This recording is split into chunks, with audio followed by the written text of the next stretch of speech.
Hey everybody, welcome back to the podcast. Today we're getting a chance to speak with BJJ Black Belt Matt Rocca, who was once a part of the legendary Lions Den in California. Before we get started, don't forget to like and subscribe to the podcast. If you guys are liking what you're seeing, you want to help support the athletes, the coaches, and the guests, make sure you like and subscribe. We're also doing our giveaway for Canadian Protein. It's a $100 gift card. So all you have to do is make sure that you're a subscriber, leave a comment in the video. We are doing the announcement this week as of March 1st. So make sure you register. You still have time to get settled in, get your registration in, and we'll be announcing the winner this week. We are powered by Spirit Leaf Waterdown, located at 64 Hamilton Street North in Waterdown, Ontario. If you're looking for Canada's top cannabis stop, look no further than Alex and his crew at Spirit Leaf Waterdown. With his knowledgeable staff, you're going to be able to find all the THC products and CBD products of the highest of qualities.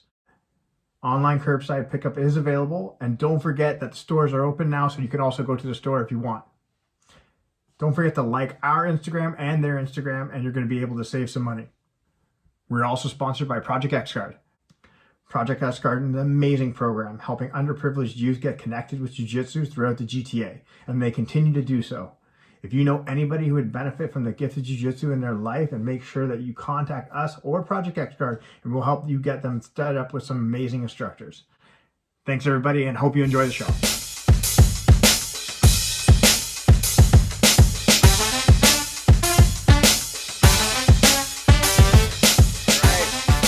Ladies and gentlemen, Matthew Rocca with us today. How we doing, sir? Good, man. Pleasure to be here with you guys. You sound very excited there, Aaron. Okay, guys. Hey, we got Matt Rocca here, guys. Is Bernardo there with you? Okay, guys. It's a huge honor for me, to have Matt Rocca on the podcast, on the Choking Hazard, a podcast. But he might be trying to be Gordon's handler after last night, I think. Oh man, did you guys watch that at all? I saw certainly aftermath, like just on social media and such. I was trying to take in the fight card on Flow Grappling. I mean, obviously amazing matches and stuff, but man, it'll be interesting to hear what exactly the deal was, right? Three sides to any truth, and it'll be interesting to hear what the deal is there. But it's I don't know what to say. I don't know what your guys' take is on it, but it was just some pretty wild stuff.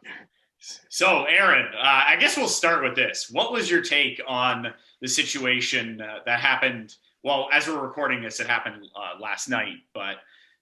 Take us through what happened for those that are listening to this that are been living under a rock and don't know what happened exactly. Yes. Well, I actually find it quite fascinating because obviously everybody knows that Andre Galvao and Gordon Ryan have been back and forth throughout the entire God knows 6 years now running. I think it is, as far as are they going to fight? Are they not going to fight? All that kind of jazz. And the whole thing has recently been all about Atos versus DDS squad. And supposedly, again, like you said, 3 stories to every story. But apparently Gordon Ryan, after the Craig Jones fight, Gordon Ryan went up to Andre, went to shake his hand. Andre then flipped him off. And then basically they didn't say anything, whatever. Gordon leaves. And then Andre chased him down in the back, started talking to him, pushed him, then Gordon Ryan slapped him twice, and then the whole thing exploded. It's just crazy. Mm-hmm. So I look at it where obviously it's a lot of more, and again, a lot of people online are going, oh, well, that's not the martial art way, blah, blah, blah. There's a lot of takes to people saying this is bad for the sport. I think this is a lot of emotion just online, and just people everything's just boiling over to the extreme now. And again, is it insinuated by Gordon or is it insinuated by Andre? I don't know. I think it's just 2 guys that just can't communicate properly, and now it's just gone overboard.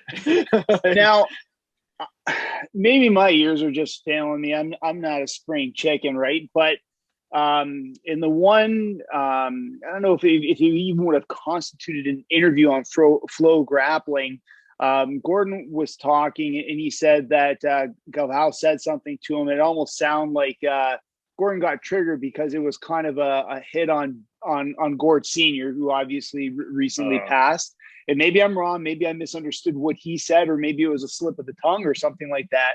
But it almost seemed like there was something that Galvao said that kind of would almost serve like a trigger. So if that's something that could have created that emotional response and then ramp things up, and like, I mean, there was clearly the fuse is already lit.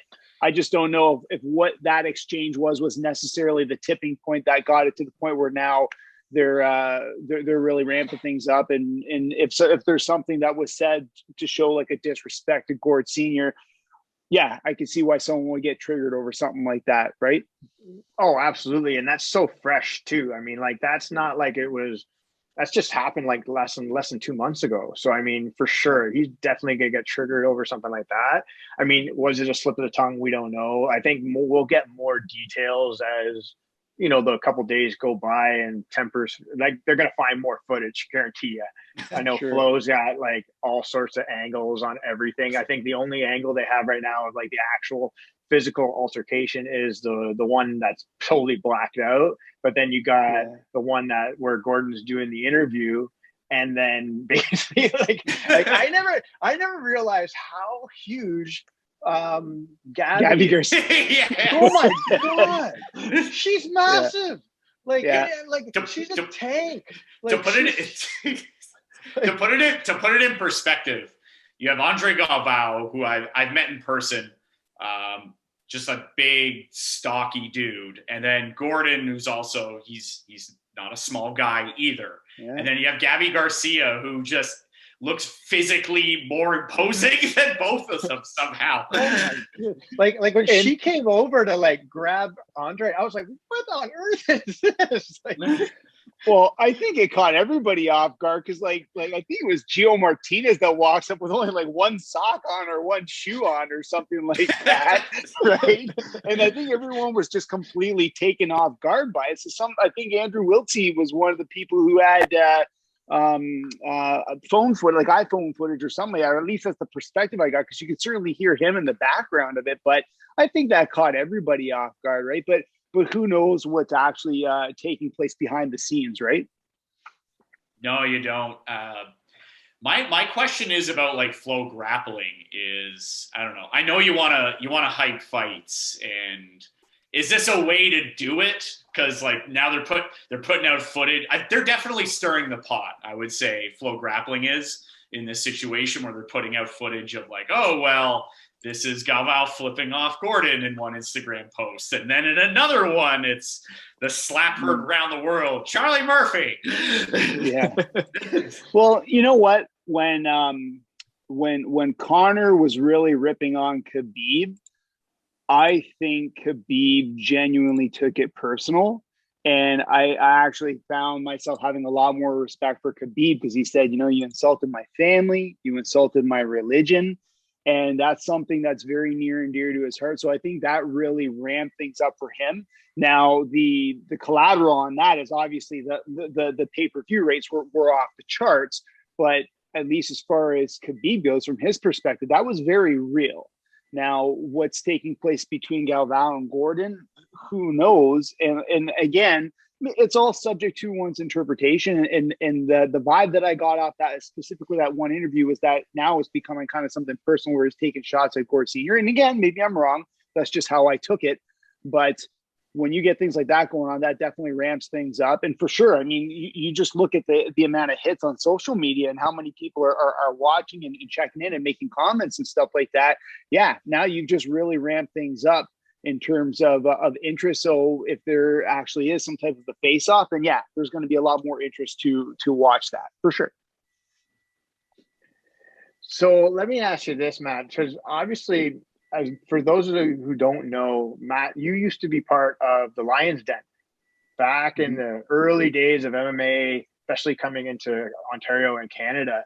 So obviously you've seen the morphosis of like the early days of MMA, and then slowly, obviously, this more grappling style. But like when you get, what's it like when you look at these like tensions happening?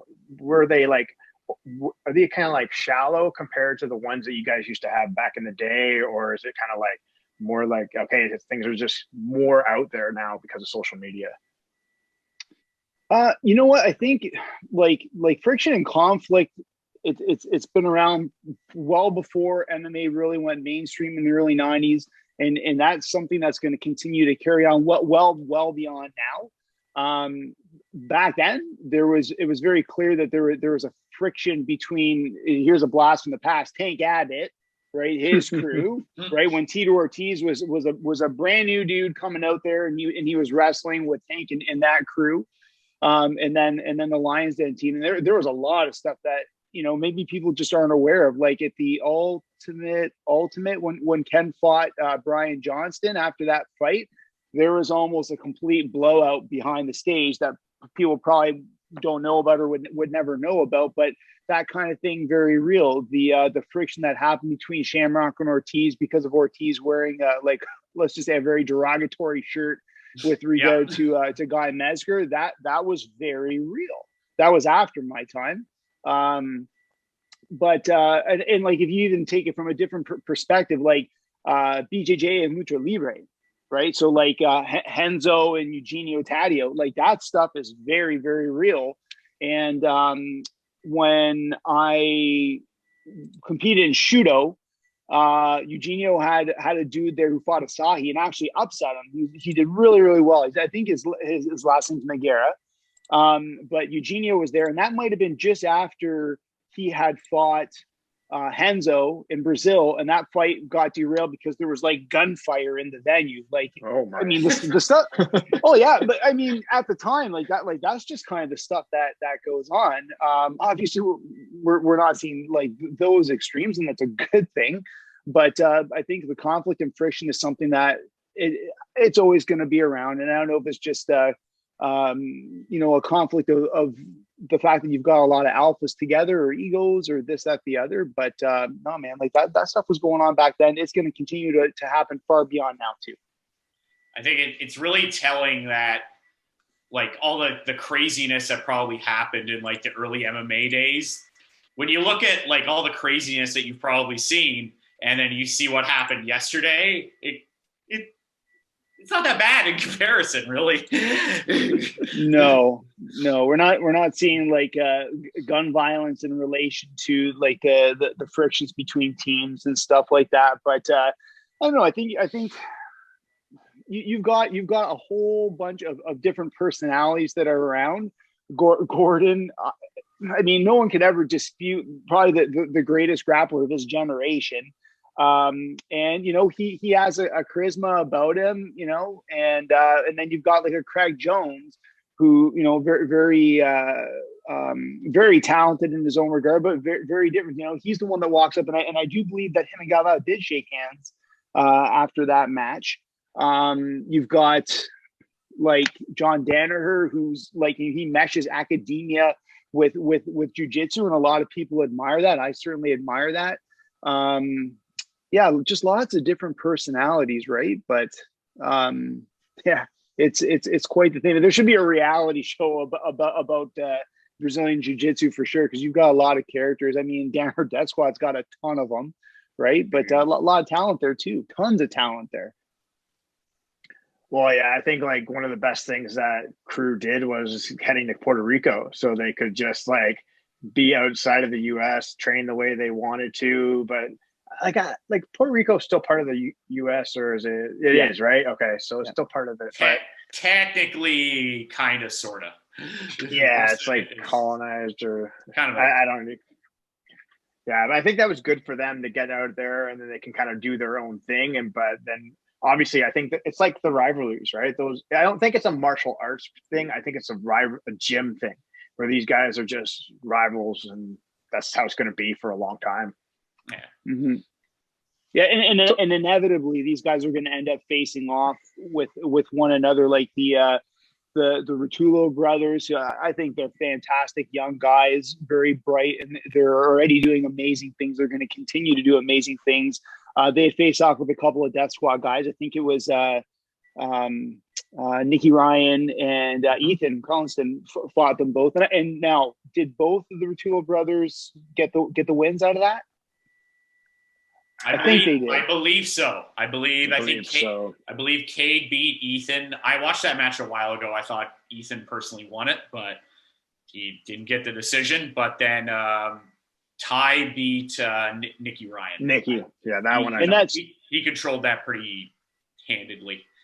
And when you have elite athletes, inevitably they're gonna continue to cross paths, and whether we're talking, like Third Coast, Kasai, Polaris, like you've got obviously a whole bunch of promotions that are going to put on event. They want the best athletes. The spectators want to see the best athletes get after it. So inevitably, these guys are going to continue to cross paths, and if there's frictions that occur or continue to build on pre-existing things, we're going to see a whole bunch of stuff going on.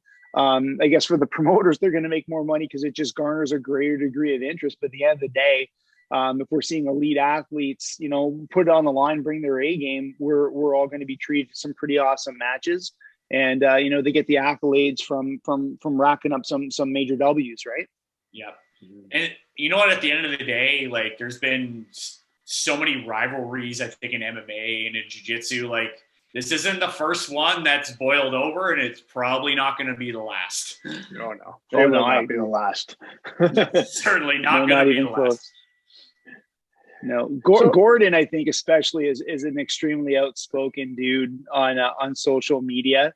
And like, I think just because he stirs the pot, he gets a lot of people firing message in as well, but it keeps people interested for sure when he's not competing or whatever, but he's done extremely well for himself. He's got, a major following, certainly through BJJ Fanatics. He's got phenomenal material. And like, from that regard, I do believe that, like, he's very locked on as far as furthering the sport. Like, you see some of these messages, people ask him a question about like nuances of technique or so on, and he will take that time to put that information out. Like, I think he genuinely believes in trying to help develop others and stuff, but he has the angles that he needs to push forward on to stay in the mix. And I don't mean in the mix in terms of his ability. Obviously, he really is an anomaly, right? And I mean, Danaher, I don't think he's going to be misleading in terms of what he has to say about things. Like, he says like Gordon is a phenom. I mean, he is an anomaly. Like,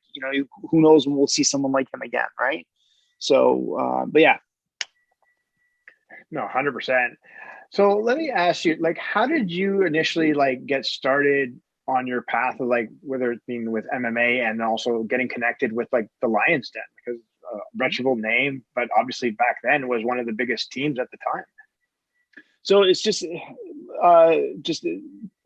lots of like 6 degrees of separation, people knowing people. So long and short of it is, I'm a dual citizen, Canadian in the United States, and I was working at a place in Buffalo, New York. It closed many years ago. It's called the Pier. It was called the Pier.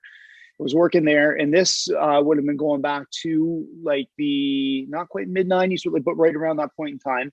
The UFC is still very, very new, and standing around with a bunch of security, because that's what I was doing at that time. And we're just having a conversation about the UFC. And this guy kind of catches wind of the conversation, so he joins as well.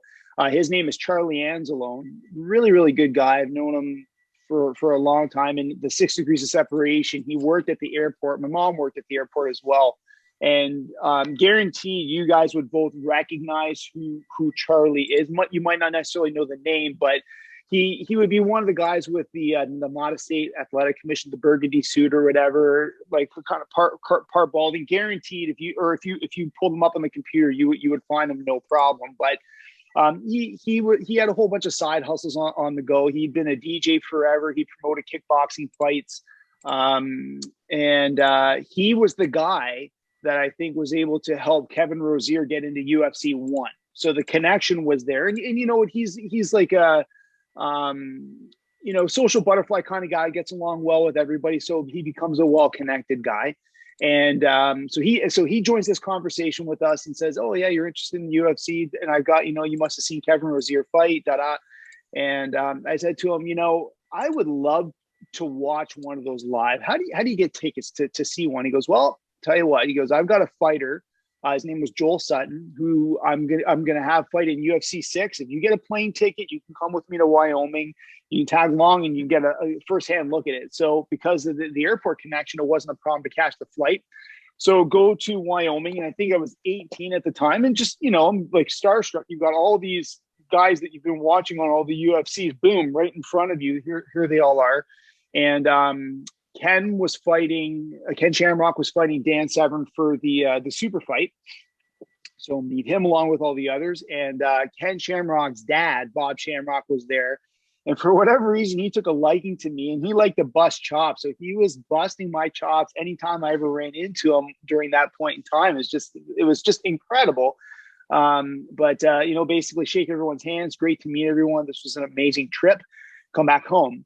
And as fate would have it, the next UFC 7, was in Buffalo, New York, right? So some of the guys actually pop into that bar, the pier, one of them being Ken Shamrock. So like, boom, here he is. So talk to him. Hey, wow, this is like incredible that you're here. Hey, where are you guys doing your tapering at? And he goes, we don't have like a spot of our own to do tapering training. I'm like, I can't believe this, right? But again, this was early days UFC. It was nothing like what it is now, right? So I'm like, okay, like give me a second. Let me see if I can help. Because I was a true supporter of the sport and everything. So if there's something that I can do, I'm happy to do it. So I talked to my Japanese jiu-jitsu instructor, Wayne Wells, who he's now gone off into the stunt choreography business, doing really well for himself.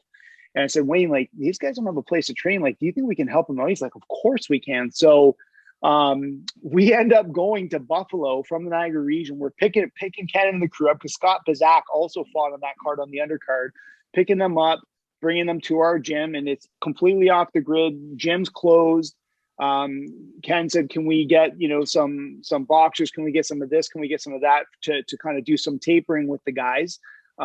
So, you know, it was basically just helping facilitate those private sessions.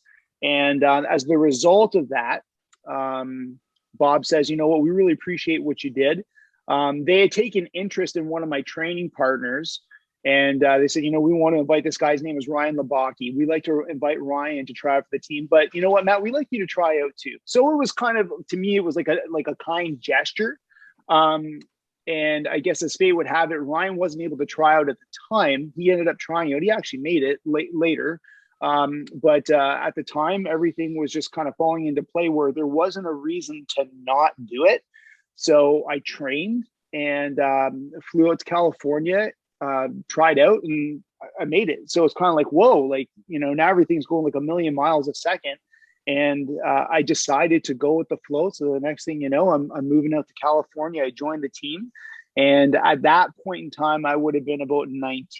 So it was just incredible coincidences, 6 degrees of separation. And that's how I got out there. So the real key person for all that was Charlie Ansel. And anytime I bring any of this stuff up, I always make a point of just acknowledging that, because it would have never have happened without him. Okay. So you got invited out to California. You're training with the Lions Den. You're trying out to actually just even get on the team. So right. I've heard some legendary things about Lions Den practices. Take me through your first one there and how good or not so good it went. The first practice or the tryout? The tryout and the first practice. Okay. Like take me through overall, just the whole experience out there. So at that time, Ken made sure everything was looked after. So there were 6 of us that tried out. Those that were flying in, we ended up staying at the fighter house. So Mike Martell, I don't know if you know Mike or not, but Mike Martell, he tried out at that time. There was a guy, Ken Simmons from Toronto. He tried out. There was me. There was a local guy, Ronnie Roberts, and oh my gosh, Austin Long, and there was one other guy. So we're there, and we try out. We go to I think it was like a football stadium in Lodi, because they were in like Northern California. And we do a little bit of a warm up, like a short run. And then we're getting into these squats, like these flowing Hindu type squats. I don't know if you've ever seen that before or not, but we have to rifle off a whole bunch of those. And that was kind of like that kind of gut checker, that moment of truth is like everybody was feeling it. And the people who were able to like muster up that resilience to try and drive through it were the ones that continued to succeed to the next steps of the trial, because there was a whole series of things you had to do. The Hindu squats were one. We had to do like a certain length of doing like a wheelbarrow walk. We had to do, oh my gosh, there was a certain amount of elements, if you will, that we had to do at the football field. And then we went back to the gym. There was like some sparring there. We had to hit pads. And by the time we got to hitting pads, there was 3 of us left. There was Ronnie Roberts, myself, and Ken Simmons. And basically the end of it was Ken was very direct and said, I might take 1, maybe 2 tops. So at the end of it, he selected Ronnie, who, and to this day, I still don't know why, was unable to continue with it. So Ronnie was selected and I was selected. And Ronnie did not continue. So then I was the only one at that time that ended up ultimately moving in with the guys. We lived on Ken's ranch for a bit. And then we actually ended up moving in with Bob Shamrock. But one of the first training workouts that I did, and again, this just shows how like wild things are. We're in Frank's Camaro, tops down, and Pete Williams, I think, had his Bronco. So some of the guys were riding in the Bronco, and then there was Frank driving his vehicle. And again, this is like, as I think about it, like 25 years ago. So my memory is obviously fading on the specifics of it. But we're on the highway, and Frank decides he wants to pass around a car, and now we're driving head on with a transport truck. Oh, and Jesus. I'm like, oh yeah. It's like, you know what? I lived a good life. I actually made it this far. I almost made it to a workout. You know what? Life was good. And I am watching this, like we're going head on with the transport truck. So, you know, Frank is just cool as a cucumber, goes around. That transport truck's just putting on the horn. So Frank's just like kind of like waving as we go on. I'm like, this is unbelievable, right? So I'm gonna die. I'm gonna die. Oh yeah. Like, you know, I had to get like come to peace with what was about to happen, right? So we get to San Francisco, find a park to train at, and the guys are out, and it was like they were doing a grid search or something, and I had no idea what they were doing, but it turns out they were searching for needles. They ended up recovering a couple needles in the area, so we're basically clear. But again, you know, I'm not accustomed to this, but you know, they're familiar with the area, familiar with the potential concerns. So we ended up doing a workout, and there it was just basically stand-up stuff, like hitting pads and stuff, like great workout. And again, just the wildness that happens. There was these 2 guys that were actually gearing up to scrap, like in this kind of clearing close to where the park was. One guy had like a blade, the other guy had a chain, and these 2 guys are just totally face off, ready to fight. And the team says to me, we want you to go up to the jack guy and say, we're putting our money on you. Like, man, like these guys are armed. Like, you want me to go up to the guy with the knife? Like, you guys are, like, and they're like, hey man, we got your back. You got nothing to worry about. And so, you know, and quickly I realized that they're not kidding around with that kind of thing. Like they look out for one another as any team would, even with the new guy that they're going to pick on. That's the runt or whatever you want to refer to the new guy as. But the training was really intense, and they conjure this incredible confidence in you. So it's like, you know, you're going to be able to push through anything because you're going to be, you know, built up to be able to do that. So that never say die attitude, the can do attitude, absolutely from day one all the way through the entire time I was there, that was definitely instilled in all the people that were there. And I think the reason why so many of the guys at the time were just doing so well and winning titles and so on was because they had that mindset, you know? So it was just very, very intense the entire time there. A big growing up thing for me because I was just a kid when I was there, right? Mm-hmm. But yeah. So when you kind of look at like the days of training, obviously out there in California, this type of style, this intensity, and then you kind of see how the training methodologies have changed over the years. Do you kind of shake your head and go like, what the F were we doing? Or like, do you feel like they've changed appropriately over the years and it's just because you didn't know any better, or it's just? I think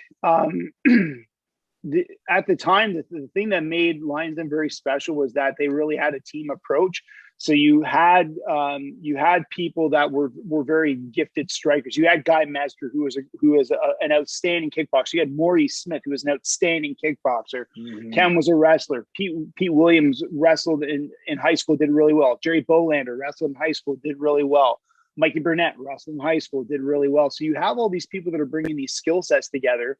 And then certainly not to mention the skills that were gained from the guys who are training in Pancras in Japan. Like Vernon White, people might not realize he is unbelievably technical. Like one of the most technical guys. His knowledge of submission outstanding. Pete spent a bunch of time living in Japan when he fought in their I think it was the Neil Blood tournament. He ended up fighting Yuki Kondo in the finals, but had a really good go of it. But I think Ken had been very influenced by the kind of like the elite of Pancras. So Masa Funaki, Minoru Suzuki, Sammy Saranaka, who I think there was the kind of like that pro wrestling kind of crew that decided to splinter off, and then they formed Pancras, and then Ken got into that because he was a pro wrestler to completely kind of get things going.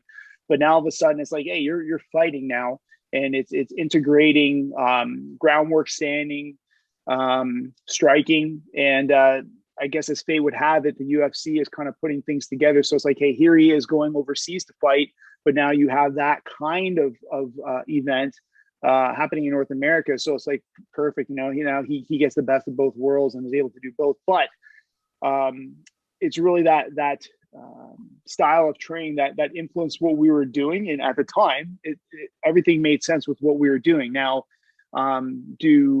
do you see an evolution in skill sets and so on and so forth? For sure. But at the time, like in 96, when I was there, that for sure was the way to do things. And it was an extremely successful formula just by virtue of how the guys were performing in competition. Didn't matter what the rule set was. They were all performing extremely well. Right. Yeah. Pancrase was like, for those who don't know, it was like one of the organization in Japan, and like that was like MMA before MMA was even a thing. It was, the rule set I think was a little bit different. Like I don't think you're allowed to punch somebody with a closed fist, but like you can palm strike somebody, you can kick someone's head off, submission grappling on the ground. So like it was MMA before MMA was actually a thing, like in North America.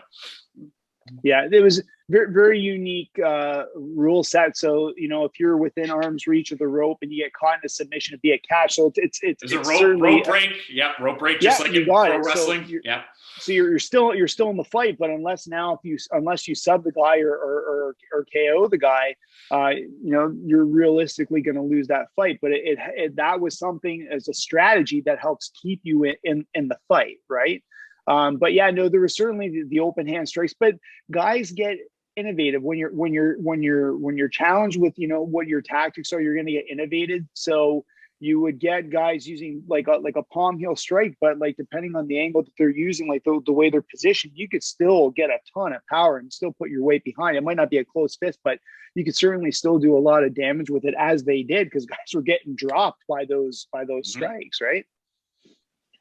Famously, Boss Rutan is big. That's what I was just gonna say. Pancrase legend, palm striking people and breaking faces. Yeah.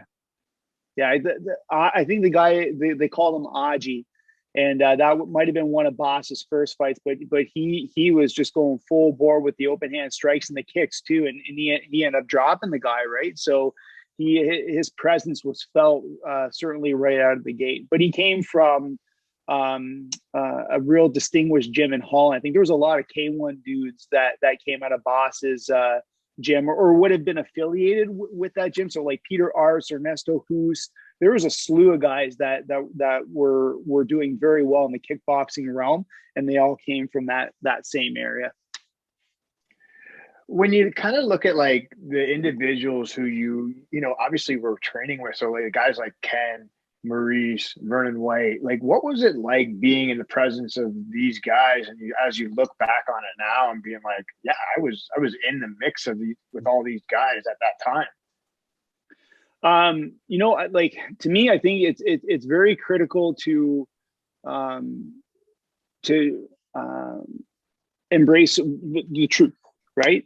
And like I've got no qualms of saying that I was a boy amongst men out there. So one, I'm young to begin with, but these are just incredibly skilled fighters, mentally tough, alpha as they come. They were very accomplished in different like combat art domains, whether it's, you know, wrestling, kickboxing, what have you. You're bringing them all together, and now they're pushing hard to develop themselves, but they're also developing their teammates. They're passing on the skill sets to their teammates. So it's incredibly overwhelming, because as a young person being exposed to that, you know, you want to be able to absorb and, you know, certainly develop as best as you possibly can. But there was just such a variance between me coming in still very green in terms of combat sport, and you got these guys that are, you know, battle hardened and bring in incredible skill sets, and they have the size, the strength, the athleticism, the whole 9 yards. It was just an incredible learning curve. There's no bones about that. But no, like it was like I definitely felt like a boy amongst men for sure. Take us through like any of your memories during those times that kind of stand out, or anything you want to share with us on here. So, you know, like, one thing that definitely like comes to mind is like as you're progressing as a member, is there was a thing they said, oh, you're going to be going through your callousing phase. I'm like, okay, well, I guess I'm going to find out what that is. And basically what they would do is when you were rolling, they would put you to the brink of a break when it came to submission, like especially the leg stuff, because the guys were definitely known for their proficiency with leg locks back in the day. So your heel hooks, your knee bars, your toe holds, Achilles locks, all that stuff. And the whole idea is that regardless of how bad it is, and to give you the indication of how skilled they were, they could take you to the brink and hold it. But stopping was not an option. You had to get out of it. You got caught in a choke, you're going to sleep. So you're either defending it or you're going to sleep. So like that, you know, that toughening, that resilience, that's something that's definitely fostered into you. And I think you not only do you take that away in terms of, you know, like athletic performance, but just like in terms of life. So taking that and applying that to school, to work, to whatever, right? That can-do attitude. It's incredible what you can accomplish, and it has everything to do with your mindset. That was a major takeaway from that training, but that was also some really tough stuff.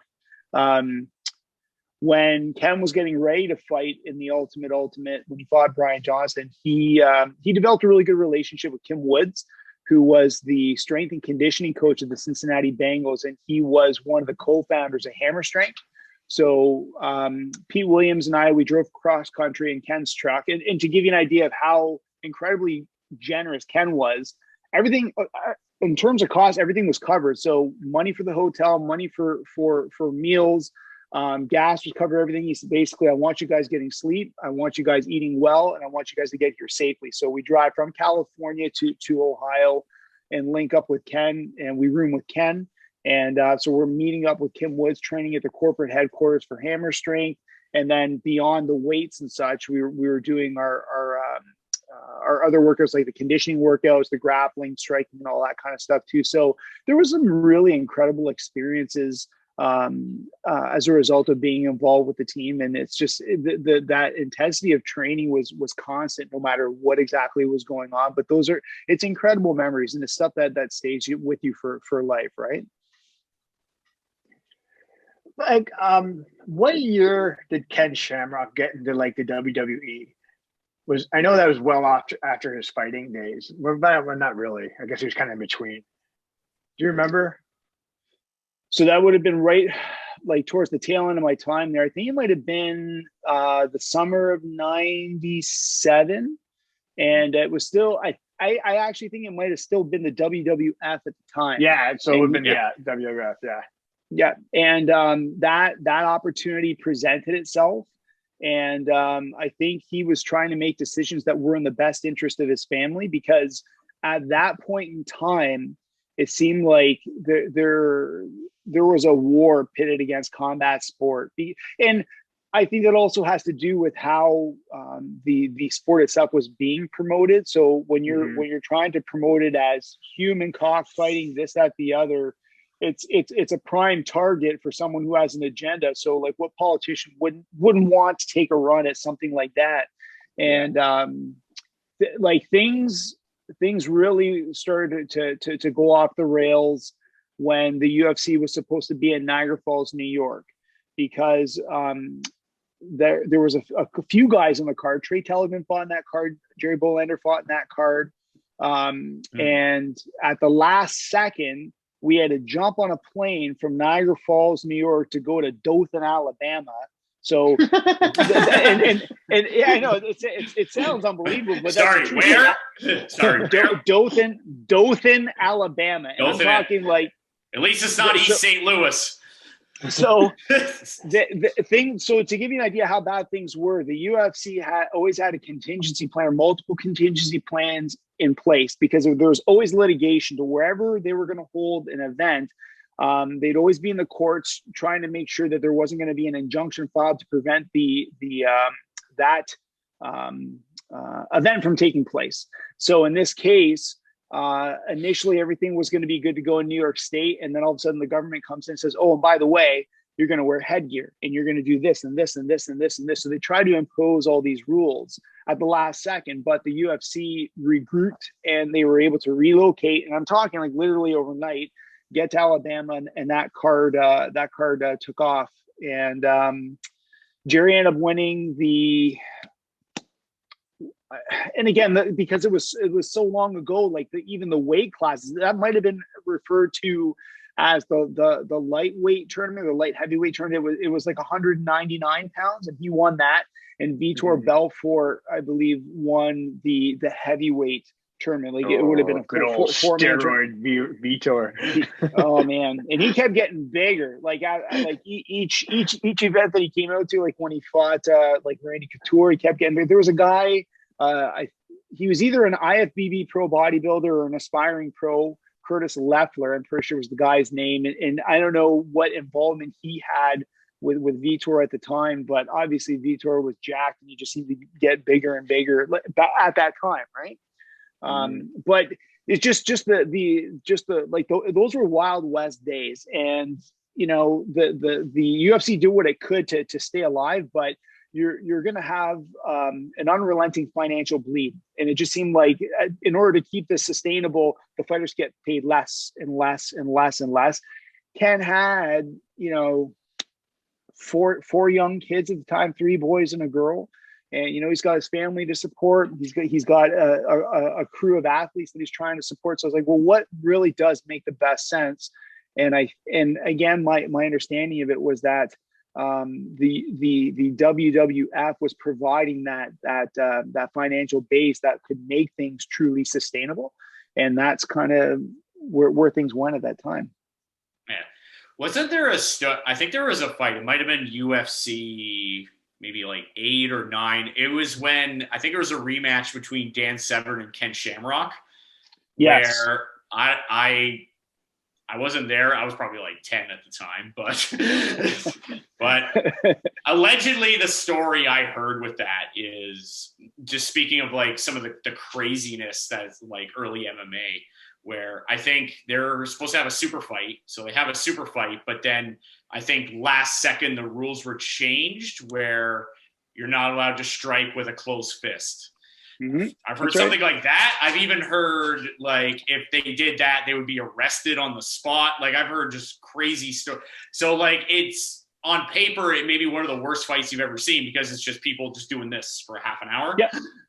But were you there for that, or like what was your? I don't know if you like heard of what happened after, but so I managed to kind of parachute in because, again, just making friends with a bunch of the guys.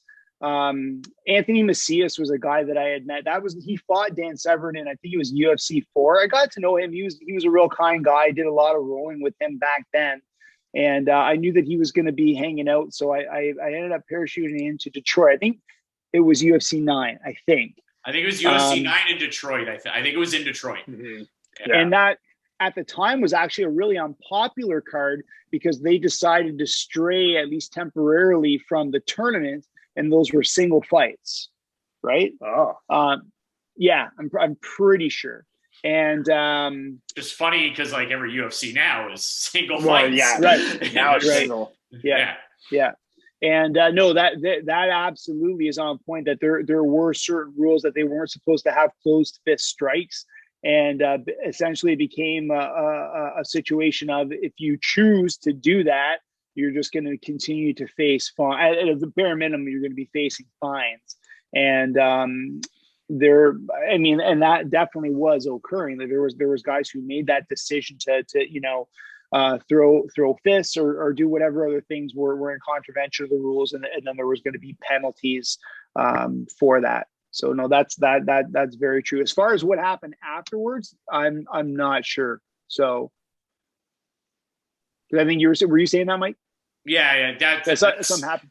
That's what I was just asking about, like that UFC, like in particular, if you knew what happened, because I've heard like some just insane stories about that with like Ken Shamrock, Dan Severn rematch, big hype fight. Literally nothing happened for half an hour, and you can't really fault either one of them either because like they're probably like, I don't know, they don't want to get arrested. They're probably also cautious. Like, they're fighting each other. They're both two highly skilled guys where, one person makes a small mistake that can change the outcome of what can happen. Oh, sure. I think there was also some pretty interesting athletes that fought on that card. That might've been when Mark Schultz fought Gary Goodrich and just went total wrestling on him and kept putting him down on the ground, like just kept shooting takedowns and stuff like that. So there were some interesting athletes that fought on that card for sure. But you're absolutely on point about there being issues with the rules, and that may very well have been if you don't do it this way or you don't agree to do it this way, this card's not taking place. And because so much was on the line in terms of trying to generate revenue through pay-per-view, now you're kind of stuck. So what are you going to do? You're not going to run the event, or you're going to run the event and say, okay, if we're going to be incurring costs because of penalties for contraventions to the rules, then that's something that they're going to deal with, right? But no, that's very on point. Do you think ever on a professional level, an MMA tournament style same night would ever happen again? Or do you think a promotion would never take the risk of doing that just because of obviously head trauma, or they just don't want to get into that type of business? The interesting thing is because Bellator was trying to do something like that. They were doing 4-man tournaments. I think Phil Davis was one of the guys who fought it, but it was really adjusted. So it wasn't 3-round matches. Things were kind of changed to be able to make that work. But I think because because MMA really did become a sport, and now they're sanctioning bodies, and there's a lot more consideration in terms of rules and safety standards and protocols and so on.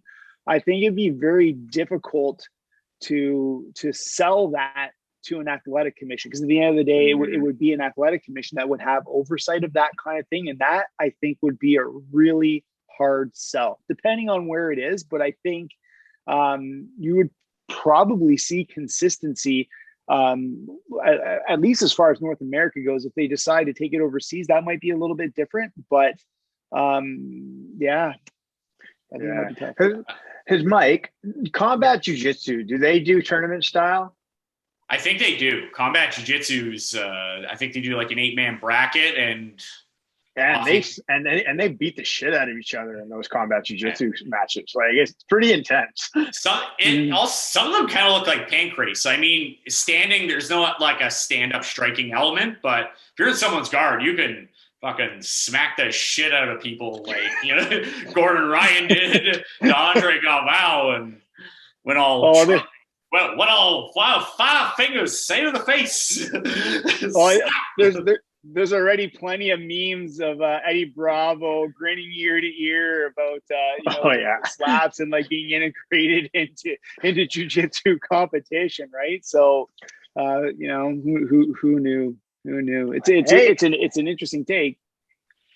Hey, maybe Eddie Bravo calls up those boys and they go, hey, we're gonna do combat jiu-jitsu. Let's do it now. Like, maybe that's the next match. It's combat jiu-jitsu, Andre versus Gordon. ADC doesn't want to run it. Flow grappling doesn't want to do it. Maybe that's it. I mean, if the price is right, never say never. I think Gordon's an incredibly intelligent guy. He seems to be very astute in terms of finances, investments, and what makes sense financially. Like, obviously things have gone really well with his digital series and stuff, like on BJJ Fanatics, going teaching seminars and so on. So if it made sense financially, never say never. You know, I'm guessing that maybe he sees the value in just sticking with like no-gi competition, regardless of what the rule set is. And he's doing extremely well with it. But I think if he's a numbers guy and the numbers compute, hey, you never know. There'll certainly be a lot of interest now. That's for sure. Definitely, wherever that match potentially happens, there will definitely be a ton of interest. One thing I wanted to cover with you. So now we talked about a lot of like the past, training with the Lions Den. How did you get reacquainted with BJJ and your journey there? Okay. So when I came back home, I basically went back to school. And it's like, you invest so much time in doing something. It's like you want to continue, but there was no like ranking system. It's like Brazilian Jiu-Jitsu, you have a ranking system. With what Lions Den was, which was submission fighting, there wasn't like some type of a formalized ranking system. So initially it's kind of like being nomadic, and you just start training with, there's clusters of people, and in the 6 degrees of separation, you start meeting people. But there was a guy that I had met like through that nomadic training, Jerry DeSanto. And he was initially linked up with Roberto Atala, and then eventually started training with Helio Seneca Moreira. So I started training with Jerry, and so I got promoted to blue belt, training with Jerry. He brought Seneca in, and Jerry was a real go-getter. So we ended up doing the first New York Open. So we did the IBJJF tournament. And that's when it's like, all right, you know what? This is cool to be back in the group, because I was doing the jiu-jitsu scene in like 90, what would it have been, like 96 or 97, or maybe even a little bit before that, when it was like no gi, no problem, or no rash guard, no problem. You just heel hook the whole 9 yards. Just to wear a gi top and shorts, so you're doing sambo, but you're still just come on in, boys. You got it. Oh yeah, that's exactly what it was. But so I did that IBGF tournament, and it's like, it was a good go. It went really well in spite of a horrible weight cut. And I decided I was going to do the Mundials in 2009, I think that would have been. And I ended up training at Fight Club with Vince Matei. And so basically everything kind of picks up from training with Jerry DeSanto to then training with Vince Matei, earned my purple and brown with Vince Matei. And then life happens, and now I'm training at Niagara BJJ with like Kevin Mans, Reggie Traver, Scott Jutris. Like there's just, I've been very fortunate that there's many amazing people that I've had a chance to train with. And then obviously getting linked up with Fernando getting promoted through Fernando. And so, I mean, we've probably really glazed over it, but now obviously being at the point where, we're ready to pull the trigger on Stony Creek BJJ and get that up and running. But that's kind of really what happened, is just training with the people who were at that time, dedicated to it. They had a lineage, and they're all on that path to reach the black belt rank. Because Jerry was a brown belt at the time when I was training with them. Vince, I think, already had his black belt. Now he's probably 2 seconds away from his 4th degree black belt. So it just goes to show you the guys that have put in the time, they're all senior ranking dudes, right? So, but yeah, that's a very, I think, glazed over version, but that's kind of how that played out. No, perfect. Especially when you look at competing now, obviously nobody's really competed this year, but is that kind of something you're trying to get back into moving forward, especially at a black belt level and Masters division? Absolutely. So, after I competed at Nogi Worlds in 2012, I ultimately discovered I had a herniated disc, had back surgery, so I was on the shelf for a while, but decided to get back into it. So as a brown belt, I had registered for Nogi Worlds and caught up with Paul Federici. So Paul and I flew out to California. We competed. It went really well for both of us. And that kind of definitely reignited that fire to want to continue. And I need to be certainly more mindful now, like post back surgery and such. And now really ramping things up to get into black belt competition. But for sure, I know that I definitely want to compete moving forward in the core guys that'll be involved with the gym. So Paul Federici, Phil Van Buchel, we all want to definitely apply ourselves to black belt competition to see where it goes. So, once things start to subside, for sure. And I would definitely want to pursue the big events as well, through IBJJF. I'm a big fan of IBJJF tournaments. I know there's a lot of controversy with that organization, but I have become a fan of the way they operate, and I would definitely, I will definitely pursue competition moving forward for sure, as will those guys. Definitely. I think the IBJJF, they run the most time efficient tournaments that there is. Yes. They're highly organized. They've been doing it for so long, and that's what another thing I was going to ask you about is, competing, because you talk about competing, way back in the Sambo Jiu-Jitsu days in the 90s. Yeah. Gi jacket, bottoms optional. But you got it. But to now, what are some things that you've liked, in the changes and maybe even rule sets, things like that? What are some things that you've liked that have changed from the 90s when you're competing to now?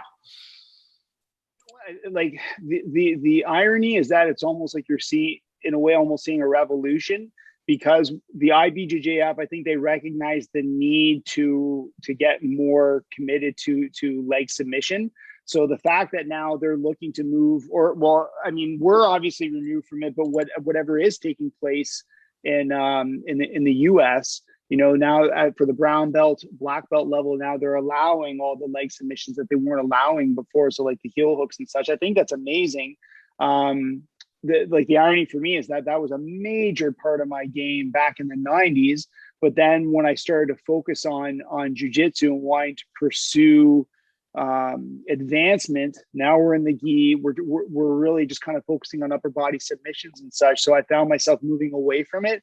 Whereas moving forward now, especially in no-gi, which I feel I'm able to apply myself much more as opposed to gi, I definitely would want to kind of get reacquainted with the leg attacks and kind of see where things go. But you know what, you see so many different styles in the competition, and something that I had become accustomed to was I don't want to just hit the deck. I want to stand up. I want to fight to get to the ground. I want to score my points to get down to the ground and try and find that opportunity for the submission, but make sure I'm playing a dominant game. And it almost seems like that's a style into itself, which maybe some people fight that way, but maybe there's there's such incredible skill out there that you'll get people who will just hit the deck and they're ready to go and they're already on the ground. Whereas I don't want to do that. I want to stand up and I want to fight for the takedown and kind of see where things go from there. So I don't necessarily know if that's a real change in the rules, but like that kind of approach is something that I'm definitely a fan of.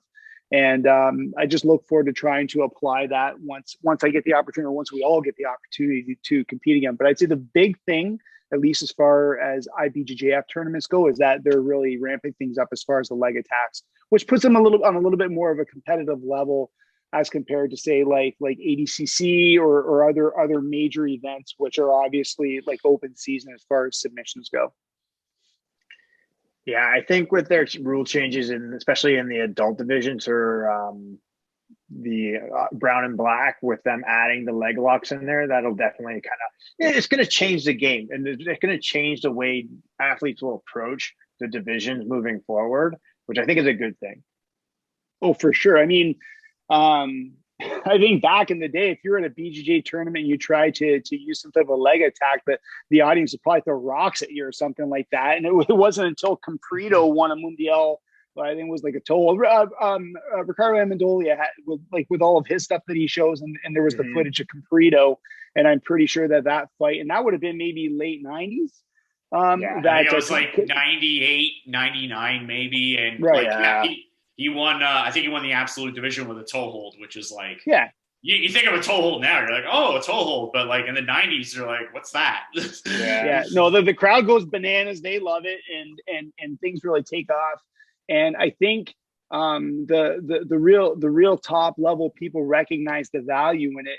And there was something that John Danaher put out, just like putting some respect to Dean Lister, saying, Lister comes through maybe around 2000 or so, rolling with the guys, going for the leg attacks. They have a little discussion, and he says, why would I ignore 50% of the body? And you got someone like Danaher who is all about the scholarly discourse, and he has his beliefs in terms of how he trains and his approaches, but he's also willing to assess everything that's going on. If he recognizes that there's a better way to go, certainly he, through kind of like rigorous efforts, he's going to improve practice and make sure that his guys are doing much better. So you just see that things are evolving in that regard, and that people are recognizing the value in the leg attack, right? So, yeah. Yeah, I think the evolution, especially with Danaher systematically putting all his information and having these guys come out with that system, and especially having success in it, I think it's just that extra added layer of success, and you're going to get more evolution moving forward as the game continues. Yeah, no, it's incredible how, he's able to really deconstruct things and really look at it to optimize the technique. Because when you have that proficiency and then you start to plug in the athleticism, the explosiveness, the strength, and so on and so forth, you're basically creating like unbeatable athletes. And that's why I think the Danaher guys do so well, is that they're so technically sound. They are mentally tough, and they all have the attributes. You look like Mickey Rod. Right. So maybe he hasn't been training in BJJ so long, but like you have an incredible degree of athleticism, incredible wrestling base. And now you have like tier 1 training partners, and you have a genius as a BJJ coach plugging all this stuff into you. So is it really a surprise that he goes in and he medals at ADCC Worlds? No, it's not. So I think it's just a testament of the quality of the technique, but also the quality of the room, the training partners that you have, and the people that you're receiving instruction from. And it's not just Danaher, it's all those guys. Like Nicky Ryan seems to be like an incredibly razor sharp instructor, and he's 17, 18 years old. So it's remarkable stuff. Yeah, absolutely. Kind of to finish up a note, what's so after getting through all this in 2021, like what's next for you in the future? Like what tournaments? I know you mentioned you're opening, Stony Creek BJJ. Tell us a little bit about that. What's next for you this year? So you know what? Right now, it's we're just trying to weather the storm with the pandemic, like everybody else is. My best friend Phil Van Den Buchel. This goes back to Brock like 20 something years ago. We meet in the wrestling room, we train together, and we have almost that fireside chat of one day we're going to open up a gym, and now it's actually coming to fruition, which is incredible. And he's a man on fire. He probably misses calling being like a project manager, because the way he's been able to procure resources, trades, and so on and so forth, things are really pushing forward, and we're at the brink where we're preparing to hit the ground running because of everything that he's doing on the project management side of things. Paul Federici, a really good friend, someone I met through Jerry, and we've been friends for like 15 years at least. Paul's going to jump on board with us as well. And like, if the BJJ people from Hamilton, Halton, Niagara was like its own city, I think Federici could arguably be like the mayor. So it's pretty wild that we bring all of these people together. But at this point in time, we're just trying to be very strategic. We got a rock star of a landlord who was really cool with us as far as setting up our lease. So there are provisions in place if things go sideways with the pandemic, and if there's subsequent waves and so on and so forth. So that's a real critical thing. So we're very thankful for that. And really, we want to be prepared to hit the ground running. So once that opportunity is there to get after it, we will have leveraged everything that we reasonably can so that we can safely get to training and try and get some normalcy back, right? But that's really where it is, man. Just trying to weather the storm. And yeah, man, just try and stay safe and healthy. That's amazing. I know I'm really looking forward to obviously you guys getting up and running. Obviously with like all these other clubs that want to get up and running, but we definitely want to come out there and take a look at it and hopefully do another podcast. Definitely out there for sure. That's amazing, man. No, it's good. And like there is such an incredible a sense of community. I think, that 6 degrees of separation. We all know each other one way or another. And the grand scheme of things, like we all have the same goal, which is to get back on the mats and just get that community going back and like reinvigorate the camaraderie and stuff. And we just need to kind of weather that storm and just be prepared to get back to it. Right. It's horrible to see the effect that it has had, because there's some people who I think very, very highly of that took, such a devastating hit with the pandemic and their gyms closed and stuff like that. Like, great people.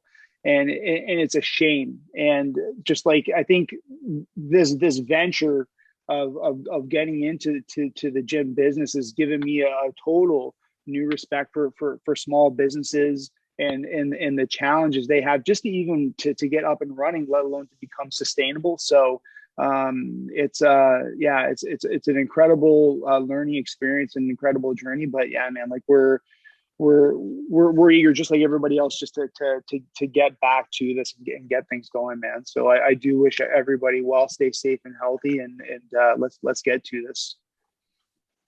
Yeah. Before we wrap up, we always like to let our guest shout out anybody or thank anybody before we wrap. So anybody you want to shout out before we start? Like obviously, like my business partner Phil Van Den Buchel, he's been an incredible leader, and we wouldn't be where we are right now without his leadership, the project management, and taking things on. Paul Federici, who dynamite dude, love the guy, and we're really happy to have him on board as well. Fernando Zulick, Gringo, and just everything that he's done for us in terms of being willing to take us on within the Gringo family and serving as an affiliate in the Hamilton area. Niagara BJJ, Kevin Mann, Scott Jutras, all the guys over at Niagara BJJ. Yeah, man, just I'm incredibly grateful to all those guys and all the people that have influenced me along the way, because I mean, at the end of the day, it's the knowledge that's been passed along that's got me to where I am. So, like Jerry DeSanto, Vince Matei, all those guys, man, it's a big part of who I've become. And, I'm going to do my best to just kind of keep pushing forward. So thanks to all those guys. That's great. No, we thank you very much for coming on today. We really do appreciate it. Awesome job. I really wish you all the best, especially in the future. Thanks, and then we'll definitely come out there and train with you. Would love to have him, man. Right on. Right on, man. We'll look forward to seeing you guys for sure. Definitely. We'll come out very soon in person, hopefully. Yeah, sure. I look forward to it. We will all look forward to it, brother. I think we're all looking forward to that. Yeah, I think so, man. I think so. Awesome. All right, gentlemen, thank you very much. All right, man. All right. Bye, everybody. All right, guys. Take care.